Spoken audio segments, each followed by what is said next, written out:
जय हिंद दोस्तों, आप सभी का स्वागत है आपके अपने यूट्यूब चैनल बीपीएससी योद्धा पे।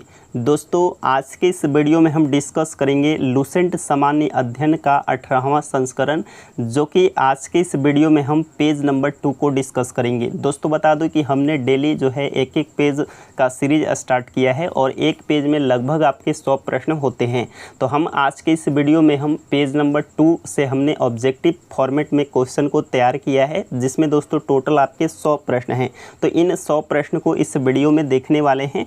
और दोस्तों अगर आप सभी को ये वीडियो पसंद आए तो वीडियो को ज़रूर लाइक करें और वीडियो को ज़्यादा से ज़्यादा अपने दोस्तों के पास भी शेयर करें। और दोस्तों बता दूं कि इस वीडियो के डिस्क्रिप्शन में आपका एक लिंक दिया गया है, जो कि दोस्तों वो लिंक आपका टेलीग्राम चैनल का है। अगर आप उस लिंक को क्लिक करके ज्वाइन करते हैं तो आपको डेली जो है होमवर्क के तौर पे जो है आपके होमवर्क दिए जाएंगे और उसका क्विज़ बोर्ड के माध्यम से आपके होमवर्क भी कंप्लीट करवाए जाएंगे। तो आप ज़रूर क्विज़ में ज्वाइन करें। तो चलिए हम स्टार्ट करते हैं, जो कि दोस्तों आज का जो आपका पहला प्रश्न दिया गया है, क्या है प्रश्न आपका कि ऋग्वेद में इंद्र के लिए कितने ऋचाओं की रचना की गई है। तो दोस्तों बता दूं कि ऋग्वेद में इंद्र के लिए जो ऋचाएँ की रचना की गई है टोटल 250 ऋचाएँ, जो कि दोस्तों ये इंद्र के लिए किया गया है। वही दोस्तों अग्नि की बात करें तो अग्नि के लिए ऋचाओं की जो रचना की गई है वो टोटल 200 की गई है। कितना? 200 की गई है। आगे बढ़ेंगे, अगला आपका प्रश्न संख्या 2 दिया गया है। क्या है प्रश्न आपका? ऋग्वेद में अग्नि के लिए कितने ऋचाओं की रचना की गई है। तो अग्नि के लिए हमने बताया था 200। कितना? 200 ऋचाओं की रचना की गई है। ऋचाएँ क्या होती है? तो दोस्तों ये एक प्रकार का मंत्र होता है। प्रश्न संख्या 3 दिया गया है कि प्राचीन इतिहास के साधन के रूप में वैदिक साहित्य में एक बार दोस्तों यहाँ पे आपका थोड़ा सा कट रहा है। वैदिक क्या बोला गया है कि प्राचीन इतिहास के साधन के रूप में वैदिक साहित्य में ऋग्वेद के बाद किसका स्थान है। तो ऋग्वेद के बाद जो है स्थान है शतपथ ब्राह्मण का। क्या है? शतपथ ब्राह्मण का। ऑप्शन नंबर ए राइट हो जाएगा। प्रश्न संख्या 4 दिया गया है कि यूनेस्को के Pune Bhandarkar oriental research institute में संरक्षित ऋग्वेद के 30 पांडुलिपियों को किस वर्ष memory of the world registers में शामिल किया गया है। तो दोस्तों इसका जो राइट आंसर हो जाएगा वो आपका 2007। क्या हो जाएगा? 2007 में यूनेस्को के Pune Bhandarkar oriental research institute में ऋग्वेद के 30 पांडुलिपियों को memory of the world registers में शामिल किया गया है। प्रश्न संख्या 5 दिया गया है कि ऋग्वेद के 30 पांडुलिपियों जो है 30 पांडुलिपियाँ कहाँ के भंडारकर ओरिएंटल रिसर्च इंस्टीट्यूट में संरक्षित है। तो वही प्रश्न है, थोड़ा घुमा के पूछा गया है। तो दोस्तों कहाँ था? पुणे। क्या हो जाएगा? पुणे। ऑप्शन नंबर बी आपका बिल्कुल राइट आंसर है। आगे बढ़ेंगे और हम 6 नंबर प्रश्न को देखेंगे, जो कि दोस्तों 6 नंबर जो है आपका प्रश्न दिया गया है। क्या है प्रश्न आपका? सस्वर पाठ से लिए गए मंत्रों तथा बलि के समय अनुपालन के लिए नियमों का संकलन क्या कहलाता है। तो सस्वर पाठ से लिए गए मंत्रों तथा बलि के समय अनुपालन किए गए नियमों का संकलन दोस्तों क्या कहलाता है? यजुर्वेद कहलाता है। क्या कहलाता है? यजुर्वेद। और यजुर्वेद एकमात्र ऐसा वेद है जो गद्य और पद दोनों में रचित है, यानी कि इसका गद्य में और पद दोनों में रचना किया गया है। 7 नंबर प्रश्न, यजुर्वेद के पाठ्यकर्ता को क्या कहते हैं। तो यजुर्वेद के जो पाठ्यकर्ता थे उसे दोस्तों क्या कहते हैं? तो उन्हें जो है अधर्यु कहते हैं। क्या कहते हैं? अधर्यु। होत्री किसे कहते हैं? तो ऋग्वेद के पाठ्यकर्ता को होत्र कहते हैं।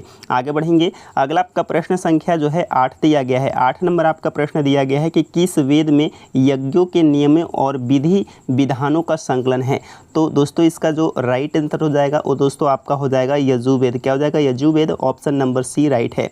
9 नंबर आपका प्रश्न दिया गया कि बलिदान विधि का वर्णन किस वेद में है। तो बलिदान विधि का वर्णन जो है ये दोस्तों आपका है यजुर्वेद में। यजुर्वेद में ही दोस्तों बलिदान के समय जो मंत्र उच्चारण किए जाते हैं उसका उल्लेख आपके यजुर्वेद में मिलता है। दोस्तों बात करें सामवेद, सामवेद को भारतीय संगीत का जनक भी कहा जाता है।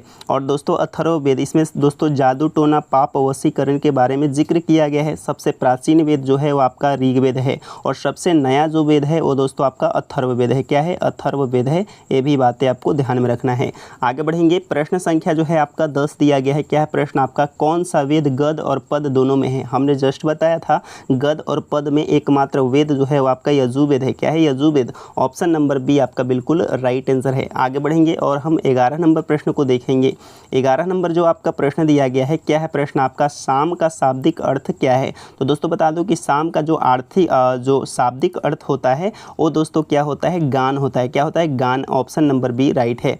12 नंबर आपका प्रश्न दिया गया कि सामवेद में मुख्यतः किन अवसरों पर गाए जाने वाले ऋचाओं यानी कि मंत्रों का संकलन है? तो दोस्तों इसका राइट आंसर हो जाएगा आपका यज्ञों के अवसर पर गाए जाने वाले ऋचाओं का संकलन दोस्तों क्या है? तो ये आपका सामवेद है। क्या है? सामवेद है। ऑप्शन नंबर बी राइट है। दोस्तों यहाँ पे देखेंगे तो यज्ञों के अवसर पे जो मंत्र उच्चारण किए जाते हैं तो दोस्तों इसका जो उल्लेख है वो आपके सामवेद में है। अगला आपका प्रश्न संख्या 13 दिया गया कि सामवेद के पाठ्यकर्ता को क्या कहते हैं? तो सामवेद के पाठ्यकर्ता को दोस्तों क्या कहते हैं? तो उन्हें दोस्तों उदात्री कहते हैं। क्या कहते हैं? उदात्री। ऑप्शन नंबर बी राइट है। प्रश्न संख्या 14 दिया गया है। प्रश्न संख्या 14 क्या है कि सामवेद के संकलन किस पर आधारित है? तो सामवेद का संकलन जो है ये दोस्तों किस पे आधारित है? तो ये आपके ऋग्वेद पे आधारित है, यानी कि ऋग्वेद से ही ज़्यादातर मंत्र जो हैं सामवेद में लिए गए हैं। अगला आपका प्रश्न संख्या 15 दिया गया है कि सामवेद में कुल कितने सूक्त और प्रायः ऋग्वेद से लिए गए हैं? तो टोटल दोस्तों 1810 सूक्त जो है प्रायः ऋग्वेद से लिए गए हैं। 16 नंबर आपका प्रश्न दिया गया कि किस वेद में भारतीय संगीत का जनक कहा जाता है? भारतीय संगीत का जनक दोस्तों किसे कहा जाता है? सामवेद को। ऑप्शन नंबर सी राइट है। 17 नंबर आपका प्रश्न दिया गया कि किन वेदों की भली क्या बोला है? किन वेदों में किसी भी विशिष्ट ऐतिहासिक घटनाओं का वर्णन नहीं मिलता है? तो दोस्तों इसका राइट आंसर हो जाएगा ऑप्शन नंबर आपका बी हो जाएगा। क्या हो जाएगा? ऑप्शन नंबर बी हो जाएगा, यजुर्वेद तथा सामवेद में। आगे बढ़ेंगे और दोस्तों हम अगले प्रश्न को देखेंगे। अगला जो है आपका प्रश्न संख्या 18 दिया गया है। 18 नंबर आपका जो प्रश्न दिया गया है, क्या है प्रश्न आपका कि अथर्ववेद की रचना किस ऋषि के द्वारा की गई है? तो दोस्तों बता दूं कि अथर्ववेद की रचना दोस्तों अथर्वा ऋषि के द्वारा किया गया था। ऑप्शन नंबर बी राइट है। 19 नंबर आपका प्रश्न दिया गया है कि अथर्ववेद में कुल कितने कांड हैं? तो दोस्तों अथर्ववेद में कुल जो कांडों की संख्या है वो दोस्तों आपका है 20 है। क्या है? 20। ऑप्शन नंबर सी राइट है। 20 नंबर आपका प्रश्न दिया गया कि अथर्ववेद में कुल कितने प्रपाठक हैं? तो अथर्ववेद में जो टोटल प्रपाठक की जो संख्या है वो दोस्तों 36 है, यानी कि 36 है। 21 नंबर प्रश्न दिया गया कि अथर्ववेद में कुल कितने सूक्त हैं? तो अथर्ववेद में जो कुल सूक्तों की संख्या है वो दोस्तों कितना है? तो वो आपका है 731 सूक्त है। ऑप्शन नंबर सी राइट है। अगला दोस्तों 22 नंबर प्रश्न दिया गया कि अथर्ववेद में लगभग कितने मंत्र हैं? तो अथर्ववेद में जो कुल मंत्रों की संख्या है वो दोस्तों कितना है? 5987 मंत्र है। कितना है? 5987 मंत्र हो जाएंगे। ऑप्शन नंबर ए। प्रश्न संख्या जो है आपका 23 दिया गया है कि ब्रह्मा नामक ऋषि से दृष्टि मंत्रों का संकलन होने के कारण अथर्ववेद को और किस नाम से जाना जाता है? क्या बोला गया है कि ब्रह्मा नामक क्या है? ब्रह्मा नामक ऋषि से विशिष्ट मंत्रों का संकलन होने के कारण अथर्ववेद को और किस नाम से जाना जाता है? तो दोस्तों इसका राइट आंसर हो जाएगा आपका ब्रह्मवेद। क्या हो जाएगा? Brahmaved. Option number b. 24 number आपका प्रश्न दिया गया है। क्या है प्रश्न आपका? औषधियों का भरपूर उल्लेख होने के कारण अथर्ववेद को क्या कहा जाता है? तो दोस्तों इसका राइट आंसर हो जाएगा आपका विसंग वेद। क्या हो जाएगा? विसंग वेद। ऑप्शन नंबर सी राइट हो जाएगा। आगे बढ़ेंगे और दोस्तों हम 25 नंबर प्रश्न को देखेंगे। 25 नंबर आपका जो प्रश्न दिया गया है, क्या है प्रश्न आपका? क्या दिया गया है कि स्वराज्य रक्षा के लिए राज्य कर्म से संबंधित बहुत से सूक्त होने के कारण अथर्ववेद को किस नाम से जाना जाता है? तो दोस्तों इसका राइट आंसर हो जाएगा क्षेत्रवेद। क्या हो जाएगा? क्षेत्रवेद। ऑप्शन नंबर ए हो जाएगा। 26 नंबर प्रश्न दिया गया कि अथर्ववेद में पुरुषार्थ चतुष्ट के किन अंगों का वर्णन है? तो दोस्तों इसमें जो है किन अंगों का वर्णन है? तो दोस्तों इसमें आपके धर्म है, अर्थ है, काम है और मोक्ष सभी का वर्णन किया गया है। 27 नंबर प्रश्न दिया गया किस अथर्ववेद का प्रतिनिधि सूक्त माना जाता है? तो दोस्तों इसका राइट आंसर हो जाएगा आपका पृथ्वी सूक्त। क्या हो जाएगा? पृथ्वी सूक्त। आपका ऑप्शन बी राइट है। 28 नंबर प्रश्न दिया गया कि पृथ्वी सूक्त अथर्ववेद के किन कांड में स्थित है? तो दोस्तों इसका राइट आंसर हो जाएगा आपका 12वें कांड में। क्या हो जाएगा? 12वें कांड में। 29 नंबर आपका प्रश्न दिया गया कि अथर्ववेद के पृथ्वी सूक्त में किसका जो है उल्लेख मिलता है? तो दोस्तों इसका राइट आंसर हो जाएगा राष्ट्रीय भावना का। किसका मिलता है उल्लेख? तो राष्ट्रीय भावना का। दोस्तों पहले आपको सब्जेक्टिव बुक को पढ़ लेना है, इसके बाद दोस्तों आप यहाँ से ऑब्जेक्टिव लगाएंगे तो काफ़ी ज़्यादा फ़ायदा होगा और आपको अच्छा भी महसूस होगा। क्योंकि दोस्तों अगर आप क्वेश्चन को पढ़े हुए रहेंगे तो आप आंसर देंगे, तो जब आप आंसर देंगे तो आपका जो है कॉन्फिडेंस बिल्ड होगा। अगला दोस्तों 30 नंबर प्रश्न दिया गया है कि जादू टोना का वर्णन किस वेद के कुछ मंत्रों में मिलता है। तो जादू टोना दोस्तों ये आपके अथर्ववेद में मिलता है, ऑप्शन डी राइट है। 31 नंबर प्रश्न दिया गया कि अथर्ववेद में किसे कुरुओं का राजा कहा गया है। तो अथर्ववेद में दोस्तों किसे कुरुओं का राजा कहा गया है, तो परीक्षित को। किसे, Parikshit, option number B right हो जाएगा। आगे बढ़ेंगे और हम 32 नंबर प्रश्न को देखेंगे। 32 नंबर जो आपका प्रश्न दिया गया है, क्या है प्रश्न आपका, किस वेद में कुरु देश की समृद्धि का अच्छा चित्रण मिलता है। तो दोस्तों इसका जो राइट आंसर हो जाएगा आपका अथर्ववेद, क्या हो जाएगा, अथर्ववेद हो जाएगा।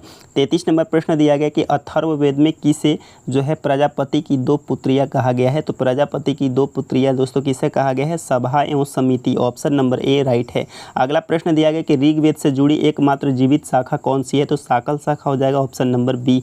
अगला 35 नंबर प्रश्न, यजुर्वेद को किन 2 शाखाओं में बांटा गया है। तो यजुर्वेद को 2 शाखाओं में बांटा गया है, शुक्ल यजुर्वेद और कृष्ण यजुर्वेद।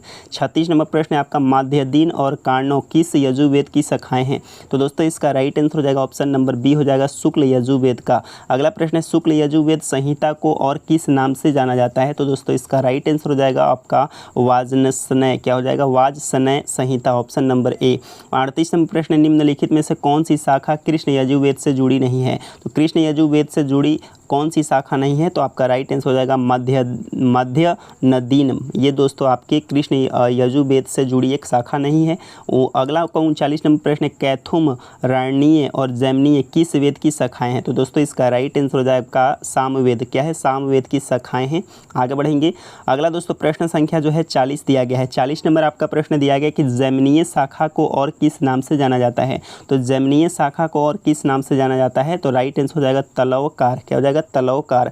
41 नंबर प्रश्न दिया गया कि अथर्ववेद की कुल कितनी संख्या है। तो अथर्ववेद की कुल कितनी शाखाएं हैं। तो दोस्तों इसका राइट आंसर हो जाएगा आपका 9 शाखाएं। कितना है, 9 शाखाएं, जिसमें सौनक है, रौंद है, मोनक है, पेपलाद है। अगला आपका प्रश्न, निम्नलिखित में से कौन सी शाखाएं अथर्ववेद की शाखाएं में शामिल हैं। तो दोस्तों इसका जो राइट आंसर हो जाएगा वो दोस्तों आपका ऑप्शन नंबर ए हो जाएगा, पेपलाद और शौनक। अगला आपका 43 नंबर प्रश्न है, अथर्ववेद की कौन सी संहिता पूर्ण रूप से उपलब्ध है। तो दोस्तों इसका राइट आंसर हो जाएगा आपका शौनक शाखाएं, क्या हो जाएगा, शौनक संहिता, जो कि अथर्ववेद की एक संहिता है जो कि पूर्ण रूप से यह उपलब्ध है।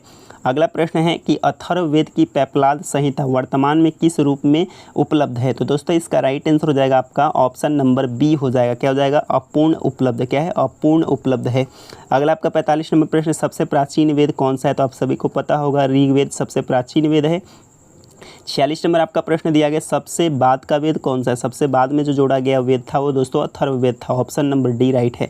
आगे बढ़ेंगे और हम 47 नंबर प्रश्न को देखेंगे। 47 नंबर आपका प्रश्न दिया गया कि संहिता के पश्चात किसका स्थान आता है। संहिता के पश्चात जो है किसका स्थान आता है। तो दोस्तों राइट आंसर हो जाएगा पहले ब्राह्मणों का, फिर आरण्यक का, फिर उपनिषद का। यानी कि ये ब्राह्मणों को ही दोस्तों क्या बोलते हैं, वेद, वेद के बाद आरण्यक, आरण्यक के बाद उपनिषद आता है। 48 नंबर प्रश्न दिया गया कि क्या आपका ब्राह्मणों, आरण्यकों और तथा उपनिषदों में से हमें किस काल के समाज एवं संस्कृति के विषय में जानकारी प्राप्त होती है। तो दोस्तों इसका राइट आंसर हो जाएगा उत्तर वैदिक कालीन, क्या हो जाएगा, उत्तर वैदिक कालीन। 49 नंबर प्रश्न दिया गया कि वैदिक संहिताओं की व्याख्या करने के लिए ब्राह्मण ग्रंथ किस रूप में लिखे गए हैं। तो दोस्तों इसका राइट आंसर हो जाएगा आपका गद्य में। किस में लिखे गए हैं, गद्य में लिखे गए हैं। 50 नंबर आपका प्रश्न दिया गया है, इसको मैच करना है। तो इसमें पहला दोस्तों आपका है, एक तरफ आपके संहिताएं दिए गए हैं, क्या दिया गया है, एक तरफ आपके वेद दिए गए हैं और उनके वो जो है वेद, और एक तरफ संहिताएं, यानी कि दोस्तों आपका ऋग्वेद का होता है ऐतरेय और कौस्तुकी। यजुर्वेद का दोस्तों ब्राह्मण ग्रंथ दिया गया है, क्या दिया गया, ब्राह्मण ग्रंथ। ऋग्वेद का जो ब्राह्मण ग्रंथ होता है वो दोस्तों होता है ऐतरेय और कौस्तुकी। यजुर्वेद का होता है तैतरेय और शतपथ, और सामवेद का होता है पंचविंश। तो दोस्तों ये सभी क्रम में है, XYZ हो जाएगा, XYZ, ऑप्शन नंबर ए आपका बिल्कुल राइट आंसर हो जाएगा। आगे बढ़ेंगे और हम 51 नंबर प्रश्न को देखेंगे। 51 नंबर आपका प्रश्न दिया गया है कि गोपत किस किस वेद के ब्राह्मण ग्रंथ है? तो गोपवत दोस्तों ये आपका अथर्ववेद का है, ऑप्शन नंबर डी राइट है। 52 नंबर आपका प्रश्न है ऐतरेय और कौस्तुकी, इसको याद रखना है कैसे? तो वेद में पहले स्थान पे कौन आता है? ऋग्वेद, तो ऋग्वेद का है ए और क, एक मतलब प्रथम, तो प्रथम पे दोस्तों कौन है? ऋग्वेद है, ऑप्शन नंबर ए राइट है। पंचविंश दोस्तों ये आपका सामवेद का है, किसका है? सामवेद का है। आगे बढ़ेंगे और 54 नंबर प्रश्न को देखेंगे। 54 नंबर आपका प्रश्न दिया गया है, क्या है प्रश्न आपका? कि ब्राह्मण ग्रंथों में से हमें किसके समय की घटनाओं का ज्ञान प्राप्त होता है? तो दोस्तों इसका राइट आंसर हो जाएगा आपका परीक्षित के बाद और बिंबिसार के पूर्व की घटनाओं का वर्णन ब्राह्मण ग्रंथ से मिलता है। 55 नंबर आपका प्रश्न दिया गया, किस ब्राह्मण ग्रंथ में जो है राज्याभिषेक के नियम एवं कुछ प्राचीन राजाओं के नाम दिए गए हैं? तो दोस्तों इसका राइट आंसर हो जाएगा ऑप्शन नंबर बी हो जाएगा ऐतरेय। क्या हो जाएगा? ऐतरेय। अगला आपका 56 नंबर प्रश्न है, शतपथ ब्राह्मण में निम्नलिखित में से किन राजाओं और राज्यों का उल्लेख मिलता है? तो दोस्तों इसका राइट आंसर हो जाएगा गंधार, शैल, कैकई, कुरु, पंचाल और कौशल और विदेह के बारे में जानकारी मिलता है। 57 नंबर प्रश्न है, यज्ञ से जुड़े कर्मकांडीय दार्शनिक और प्रतीकात्मक अभिव्यक्ति किसमें है? तो दोस्तों इसका राइट आंसर हो जाएगा आपका आरण्यक में, किसमें है? आरण्यक, ऑप्शन नंबर सी राइट है। अगला प्रश्न संख्या 58 दिया गया है, उपनिषद की कुल संख्या कितनी है? तो उपनिषदों की कुल संख्या 108 है, कितना? 108, ऑप्शन नंबर बी राइट है। कुल 108 उपनिषदों में से कितने को मूलभूत उपनिषदों की श्रेणी में रखा गया? तो कुल दोस्तों मूलभूत जो उपनिषद हैं वो टोटल दोस्तों 13 हैं, लेकिन टोटल अगर आपसे पूछा जाए तो टोटल उपनिषदों की संख्या 108 है, लेकिन मूलभूत वर्ड जोड़ दिया जाए तो आपको ध्यान में रखना है 13 है, कितना है? 13। आगे बढ़ेंगे। अगला दोस्तों प्रश्न संख्या जो है आपका 61 दिया गया है, 60 नंबर प्रश्न दिया गया है। क्या प्रश्न आपका? उपनिषदों में किसकी व्याख्या की गई है? तो उपनिषदों में दोस्तों किसकी व्याख्या की गई है? तो दार्शनिक, विचार, शरीर, ब्राह्मण, आत्मा तथा ब्रह्मा की। आगे बढ़ेंगे और हम 61 नंबर प्रश्न को देखेंगे। 61 नंबर आपका प्रश्न दिया गया है, क्या है प्रश्न आपका? स्त्री की सर्वाधिक गिरी हुई स्थिति किस संहिता से प्राप्त होती है? तो दोस्तों इसका राइट आंसर हो जाएगा ऑप्शन नंबर ए हो जाएगा मैत्रेयणी संहिता से। मैत्रेयणी संहिता में स्त्री को पुरुष का तीसरा मुख्य दोष किसकी भांति बताया गया है? तो जुआ और शराब की भांति बताया गया है, ऑप्शन नंबर बी राइट है। 63 नंबर आपका प्रश्न दिया गया कि किस ब्राह्मण ग्रंथ में स्त्री को पुरुष की अर्धांगिनी कहा गया है? तो दोस्तों इसका राइट आंसर हो जाएगा शतपथ ब्राह्मण में, किसमें? शतपथ ब्राह्मण में। आगे है आपका 4 आश्रमों का उल्लेख किस उपनिषद में है? तो चारों आश्रमों का जो उल्लेख है ये दोस्तों आपको जवालो उपनिषद में है, किस में है? जवालो उपनिषद में है। कंठो उपनिषद में दोस्तों यम और नचिकेता के बीच जो संवाद हुआ था वो कंठो उपनिषद में है। जो दोस्तों आपका मुंडको उपनिषद है इससे दोस्तों सत्य में जैत्य लिया गया था।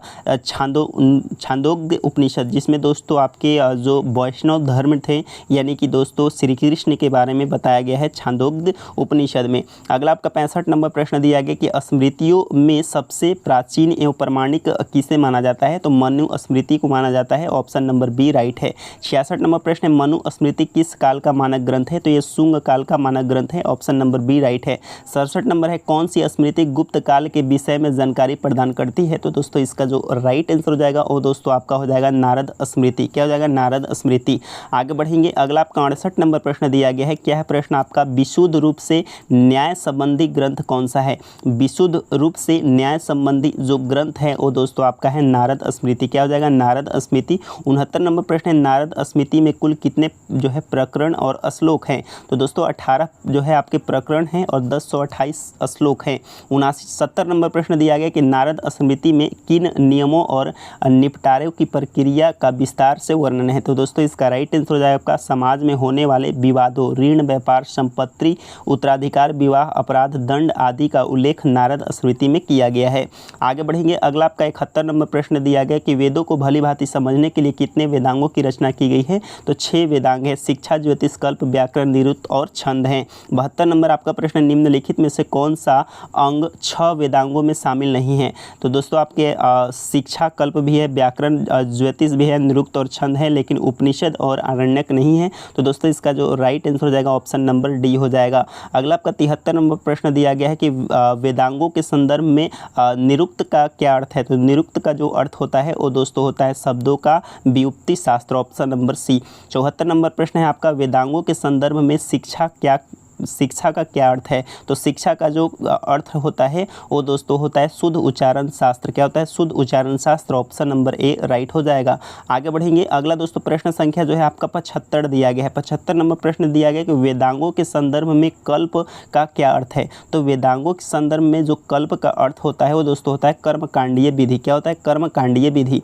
अगला प्रश्न संख्या 76 दिया गया, वैदिक साहित्य को अक्षुण्ण बनाए रखने के लिए किसका प्रणय किया गया है? तो दोस्तों इसका राइट आंसर हो जाएगा ऑप्शन नंबर बी हो जाएगा, सूत्र साहित्य हो जाएगा। 77 नंबर प्रश्न, सूत्र साहित्य का मुख्य उद्देश्य क्या है? तो सूत्र साहित्य का जो मुख्य उद्देश्य है वो दोस्तों है ज्ञान को संक्षिप्त रूप से संरक्षित करना ताकि उसे आसानी से याद किया जा सके। ऑप्शन नंबर बी राइट है। 78 नंबर आपका प्रश्न दिया गया कि कल्प सूत्र वेदांगों के किस अंग से संबंधित ग्रंथ है? तो दोस्तों इसका राइट आंसर हो जाएगा ऑप्शन नंबर आपका सी हो जाएगा, कल्प। क्या हो जाएगा? कल्प। 79 नंबर प्रश्न दिया गया, कल्प सूत्र मुख्यतः कितने प्रकार के होते हैं? तो कल्प सूत्र जो है मुख्यतः कितने प्रकार के होते हैं? तो टोटल दोस्तों आपके 4 प्रकार के होते हैं।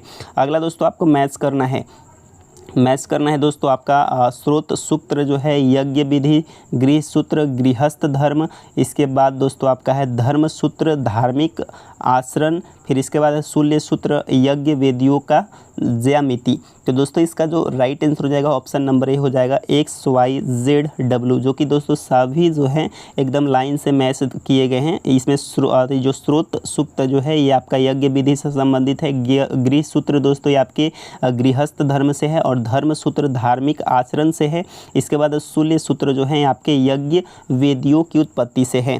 81 नंबर आपका प्रश्न दिया गया कि यज्ञ वेदियों की ज्यामिति से संबंधित कौन सा सूत्र है? यज्ञ वेदियों की ज्यामिति से संबंधित कौन सा सूत्र है? तो दोस्तों इसका राइट आंसर हो जाएगा आपका शूल्य सूत्र। क्या हो जाएगा? शूल्य सूत्र। ऑप्शन नंबर डी राइट है। अगला दोस्तों प्रश्न संख्या 82 दिया गया है कि निम्नलिखित में से कौन सा प्रमुख सूत्रकारों में शामिल है? तो दोस्तों इसका राइट कौन सा हो जाएगा? ऑप्शन नंबर ए हो जाएगा गौतम, बोधायन और आपस्तंभ और विशिष्ट। 83 नंबर प्रश्न दिया गया, पाणिनि की प्रसिद्ध व्याकरण सूत्र का ग्रंथ कौन सा है? तो पाणिनि के द्वारा दोस्तों लिखा गया था कौन सा? तो ऑप्शन नंबर बी राइट हो जाएगा अष्टाध्यायी, जो कि व्याकरण की पहली पुस्तक थी। अगला आपका है जैमिनी किस सूत्र के रचनाकर हैं? जैमिनी दोस्तों किसके थे? तो ये आपके मीमांसा सूत्र थे। ऑप्शन नंबर सी राइट है।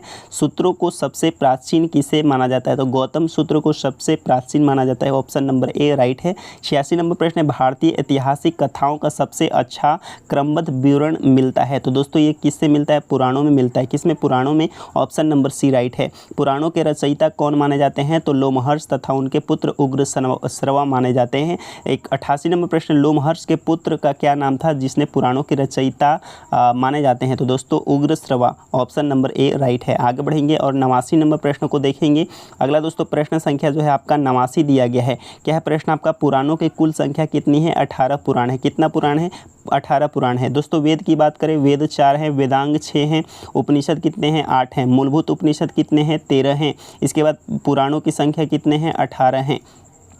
अगला आपका 90 नंबर प्रश्न दिया गया कि 18 पुराणों में केवल कितने पुराण में राजाओं की वंशावली पाई जाती है? तो दोस्तों इसका जो राइट आंसर हो जाएगा वो दोस्तों आपका ऑप्शन नंबर बी हो जाएगा, 5 हो जाएगा। क्या हो जाएगा? 5 में दोस्तों आपके मत्स्य हैं, फिर इसके बाद विष्णु पुराण है, आंध्र सातवाहन हैं, जो है ये सारे जो हैं आपके प्रमुख जो है पुराण हैं। 81 नंबर प्रश्न, निम्नलिखित में से किन पुराणों में राजाओं की वंशावली पाई जाती है? तो ये दोस्तों आपके 5 पुराण दिए गए हैं, मत्स्य है, वायु है, विष्णु, ब्राह्मण एवं भागवत है।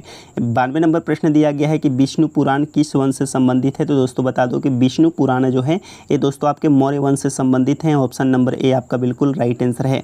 93 नंबर प्रश्न, मत्स्य पुराण किस वंश से संबंधित है? तो ये आपके आंध्र सातवाहन वंश से दोस्तों संबंधित है। 94 नंबर प्रश्न है, वायु पुराण किस वंश से संबंधित है? तो दोस्तों बता दो कि वायु पुराण जो है ये दोस्तों गुप्त वंश से संबंधित है। Option number C right answer है। वहीं दोस्तों आंध्र सातवाहन बोलता तो ये दोस्तों आपका मत्स्य पुराण हो जाता। अगला दोस्तों आपको मैचिंग करना है। इसमें दोस्तों पहला जो है वो आपका है विष्णु पुराण। विष्णु पुराण दोस्तों आपके मौर्य वंश से संबंधित है, बिल्कुल सही है। मत्स्य पुराण दोस्तों ये आपके जो है आंध्र सातवाहन वंश से संबंधित है, बिल्कुल सही है। वायु पुराण दोस्तों गुप्त वंश से संबंधित है, यानी कि XYZ हो जाएगा। ए का एक्स और 2 का वाई 3 का Z, X Y Z, option number A आपका बिल्कुल राइट आंसर हो जाएगा। आगे बढ़ेंगे और दोस्तों हम अगले प्रश्न संख्या 96 को देखेंगे। प्रश्न संख्या जो है आपका 96 दिया गया है। क्या प्रश्न आपका कि कुरु देश की समृद्धि का अच्छा चित्रण किस वेद में मिलता है? तो दोस्तों इसका राइट आंसर हो जाएगा ऑप्शन नंबर सी हो जाएगा, अथर्ववेद में। किस में मिलता है? अथर्ववेद में। 97 नंबर प्रश्न दिया गया, गृह निर्माण, कृषि की उन्नति और व्यापारिक मार्गों की खोज का विवरण किस वेद में दिया गया है? तो दोस्तों इसका राइट आंसर हो जाएगा आपका अथर्ववेद में। क्या हो जाएगा? अथर्ववेद में। 98 नंबर प्रश्न दिया गया है, क्या प्रश्न आपका मातृभूमि महात्म्य का विवरण किस वेद में प्रमुखता से दिया गया है? तो दोस्तों इसका राइट आंसर हो जाएगा आपका अथर्ववेद। क्या हो जाएगा? अथर्ववेद, ऑप्शन नंबर ए राइट है। 98 नंबर आपका प्रश्न दिया गया, रोग निवारण, विवाह तथा परिणय गीतों का विवरण किस वेद में मिलता है? तो दोस्तों इसका राइट आंसर हो जाएगा ऑप्शन नंबर ए हो जाएगा ऋग्वेद में। क्या हो जाएगा? ऋग्वेद में। अगला दोस्तों 100 नंबर जो है आपका, सॉरी दोस्तों इसका रोग निवारण है, तो रोग निवारण दोस्तों अथर्ववेद में नहीं है, सॉरी ऋग्वेद में नहीं है, अथर्ववेद में है। किस में है? अथर्ववेद में है। रोग निवारण, इसके बाद विवाह हो गया, परिणय हो गया, इसके बाद पाप हो गया, पुण्य हो गया, ये सारे बातें दोस्तों अथर्ववेद में दिया गया है। 100 नंबर आपका प्रश्न दिया गया, वेदों की शाखाएँ किसका प्रतिनिधित्व करती है? तो वेदों की शाखाएं जो है ये दोस्तों किसका प्रतिनिधित्व करती है? तो वैदिक अध्ययन और व्याख्या से जुड़े विभिन्न दृष्टिकोणों का, जो कि ऑप्शन नंबर सी राइट है। तो दोस्तों ये आपके पेज नंबर 2 थे। क्या थे? आपके पेज नंबर 2 के टोटल 100 प्रश्न थे। और दोस्तों हम अगले वीडियो में जो है पेज नंबर 3 को डिस्कस करेंगे। तो दोस्तों आप पेज नंबर 3 को, थ्योरी को आप पढ़ लेंगे, इसके बाद दोस्तों आप ऑब्जेक्टिव यहाँ से लगाएंगे, काफ़ी ज़्यादा फायदा करेगा। तो दोस्तों अगर आप सभी को वीडियो पसंद आया हो तो दोस्तों वीडियो को ज़रूर लाइक करें। और दोस्तों आप मेरे टेलीग्राम चैनल को ज़रूर ज्वाइन करेंगे। वहाँ पे दोस्तों होमवर्क सीरीज़ चलाए जाते हैं, आपको होमवर्क दिए जाएंगे, आप होमवर्क कंप्लीट करेंगे और वहाँ पे दोस्तों आपको टाइमिंग भी बता दिया जाएगा, आप उस टाइम पर क्विज़ कर सकते हैं। तब तक के लिए धन्यवाद।